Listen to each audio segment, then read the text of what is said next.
Yes. How do you feel about celibacy? And I'm guessing you're saying celibacy towards marriage, or? Correct. Okay. I mean, I'm a Christian man, so I respect that, and that's not a deal breaker for me because I have built up a emotional intelligence, and my just I don't have any, I don't have anything against that. Have you Hey, Shalom, brother. Shalom. This is Brother Howard of GMS Toronto coming back with another one. And this is a Christian, quote unquote, Christian good girl. And I've been looking for a video like this for a while, and I kept seeing clips of it. And I was like, I have to make a lesson on this one because it shows a perfect example of a quote unquote Christian good girl. What do I mean by a Christian good girl? These women, you have to pander to them because that's what the Christian church does. The Christian church does not deal with truth. They deal with pandering. Then they have a spirit of righteousness without understanding what righteousness is according to the scriptures. They think that they have to have this aura of celibacy. You don't even understand what celibacy is. Right? You can't mix celibacy with marriage because a marriage cannot be completed without intercourse. There is no such thing. That's how you consummate the marriage, right? So that's how you know the majority of these quote unquote Christian good girls, who are they in a relationship with? They're in a relationship with their pastor. Women like this would prefer to be a concubine to the pastor, and they have a fake righteous spirit, and it has nothing to do with the scriptures. It has nothing to do with the truth. It's actually anti Mashiach. And when I say Mashiach, I'm talking about who you people ignorantly call Christ. It's anti Yahushai, who you people ignorantly call Jesus. That's anti. And then the fact that he's there as a grown man, you're a grown man, and you're entertaining this conversation from a woman talking about celibacy. Bro. Now this is Proverbs chapter 5, verse 19. Let her be as the loving hind and a pleasant roe. Let her breast satisfy thee at all times, and be thou ravished always with her love. Now, this is talking about the scriptures. This is talking about the truth. Now, but this is also twofold, right? I'm using it in a way to let you know that as a woman, that's what you were created for your husband. You were created, he was created as well. You guys are supposed to satisfy each other. You guys are supposed to satisfy each other. That's righteousness in the eyes of the Most High. There's nothing wicked in that. The only time a bed is defiled, because the scriptures talks about a defiled bed, is when there's homosexuality, is when there's bestiality. If you're committed homosexuality, bestiality, if you're having sex with your woman on her period, if you're having sex with your woman on the Sabbath, now you're defiling the bed. Now you're defiling the bed. That's a bed defiled. Or if your woman is sleeping with anybody else besides you, that's a bed defiled. If you as a man, if you're sleeping with another man's woman, now you're defiled. You can defile your bed in those ways. If you sleep with your woman's mother, if you sleep with your woman's sister, if you sleep with your daughter, right? If you sleep with your son, now these are the wickedness that the scriptures are talking about. But you as a woman, you're 100% supposed to sleep with your man. You're not supposed to bring no type of celibacy talk like you're going to bodyguard the pussy. You can't bodyguard the pussy from your man. If that's your man, a part of being in a relationship is sex. But this is the wickedness of this society and the pandering that we have done to these women to where they can even muster these words out of their mouth. She already knew. She knew as a real man. She was surprised that he answered so perfectly. She tried to catch him slipping. Remember, she's a professor, so she thinks she's smarter than everybody up on that panel. She thought she can outsmart him, but he used his words eloquently. But he didn't understand that pandering does not work for women. All you men need to learn that pandering does not work for women. That's why when you guys get mad at Pookie, Ray Ray, Thuggo, Jermaine, right, Omar, Andre, when you get mad at those guys who you call ghetto or you call drug dealers, you call whatever, do you know why they're able to get the woman? Because they don't pander to the fucking woman. They tell the fucking woman as it is. You think you can have a Thuggo up there and Thuggo's gonna say, what's celibacy? Because Thuggo won't know what the heck celibacy is. And then as soon as she details what the fuck celibacy, Thuggo's gonna be like, so we ain't fucking? We ain't fucking? Thuggo's gonna be like, are you a virgin? That's why those guys are able to get the woman, because they don't beat around the fucking bush. They don't play that little game that these women are playing with you suckers. The majority of you men are suckers, bro. That was a sucker question. As soon as she asked that question, he should have popped her balloon. What? Do you see me? Hold on. What do you mean celibacy? So you're telling me as a woman you're not attracted to me, to where you're gonna bring up celibacy? So immediately in your mind, you're trying to program me to let me know that we ain't fucking, or you're trying to program me to let me know that you're gonna be the one that's gonna be in control of that. Which that's fine, right? Because in this society, women are the one that have power over their body. That's beautiful. That's a wonderful thing. But you're programming me as a man to tell me that sex is off the table. Well, if sex is off the table, why would I want you? You're telling me that that man doesn't have options of women that he could sleep with? So why would I wait on a woman that doesn't want to sleep with me when there's probably women begging him to sleep with her? That's how sick and demented not only you women are, but you men are for actually putting up with this shit. You put up with this. This is that minute or micro disrespect. And that's what Thuggo and all those guys, they don't put up with. They pick up on those things quickly. Those are minute disrespect, and they pick up on those things quickly. And you guys will sit in relationships like that for years. That's why you hear about men in marriages that haven't had sex for months. How the fuck are you in a marriage with a woman you never had sex with her for months? And then you don't think she's having sex? Anything against that? Have you ever practiced celibacy Yes, I have. while in a relationship? Yes, I have. If you're practicing celibacy while in a relationship, that means you're not in a relationship. That means you're not in a relationship. If anybody's watching this video and you are practicing celibacy while in a relationship, unless you're a boxer, right? Or maybe you're fasting for like a week or something, that's fine. But if you're practicing celibacy in a relationship for more than 2 weeks, 3 weeks, you guys, that's not a relationship. That's not a relationship. That means the person who you're in a relationship with is not the person you should be with. This is Genesis chapter 2, verse 24, and it reads, "Therefore shall a man leave his father and his mother, and shall cleave unto his wife, and they shall be one flesh." How do you think a man and a woman becomes one flesh? It first starts with intercourse, because you're going to become one flesh by consummating and then impregnation. Once you impregnate your woman, then you guys create that child, right? That's two people making one.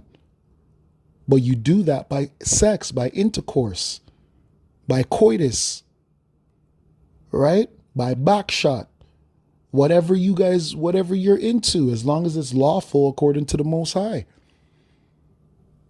right? As long as it's lawful. Yes, I have. Okay. And was it successful? I mean, sometimes it's not. You see what I mean? Even the women are laughing. Even the women are laughing because the women are like, what is this girl talking about? How could you be successful in a relationship with celibacy? It's of course not going to be fucking successful.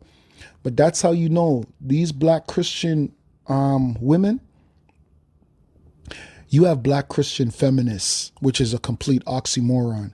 You have black Christian witches, which is another oxymoron, because both these things are against the law of the Most High. A black Christian feminist, there's no such thing according to the Most High. Black Christian witch, we already know what the scripture says about witches, right? So these women, oh man, this is embarrassing. This is complete embarrassment. Even to him as a man to stand there and to go through this is an embarrassment. I mean, God gives grace. Yeah, so you're Look how the girl's looking. That's another woman. Look how the woman is looking at her. The woman is looking at her like, what the fuck are you talking about? And now the women are upset because they're just like, yo, we thought she was a perfect match for this man. And they can tell that, oh, she doesn't even fucking like him. Even women can tell. practice celibacy in a relationship, and was it successful? Yes. Were you successful in the celibacy? Yes, I was. Okay.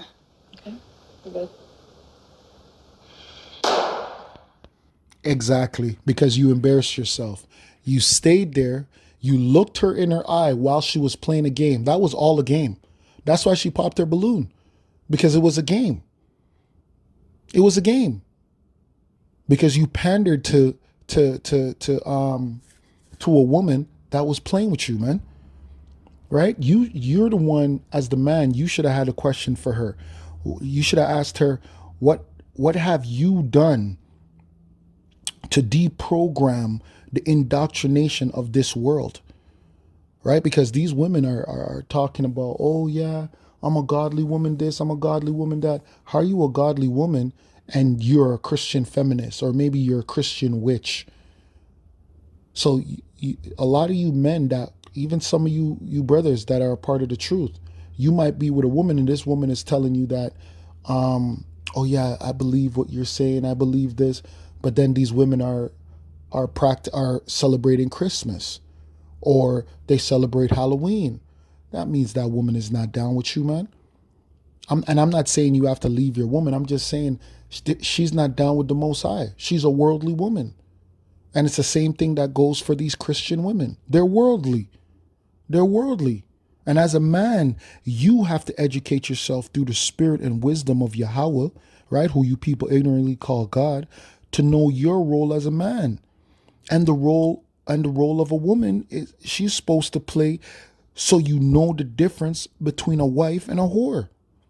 Right? That's something you're supposed to know as a man. As soon as you hear her start asking questions like that, you're supposed to pop her balloon. Save her the embarrassment. Yes, what this video is showing as well is women are starting to expose themselves. But you men are exposing yourselves as well, because you are bitches. You men are bitches. You put up with this shit when you should not be putting up with this shit. What grown-ass man, a successful man, right? Based off of what you're saying, a man that's well put together. You more than likely have your own place. You have your own vehicle, right? What are you there talking to a woman about celibacy for? Shouldn't that be a conversation you guys should be having on a date? So that she's letting you know, sir, you're not even, I'm not even serious about you to even have this conversation on a date. I'm going to have a personal conversation with you in front of the whole entire world. Embarrassment. This is Solomon, Songs of Solomon, chapter 4 and 10, and it reads, "How fair is thy love, my sister, my spouse. How much better is thy love than wine, and the smell of thine ointments than all spices." Right? And yes, I'm using these scriptures in a sexual way, but it applies. And the reason why it applies is because that's what a woman is supposed to represent to you as well.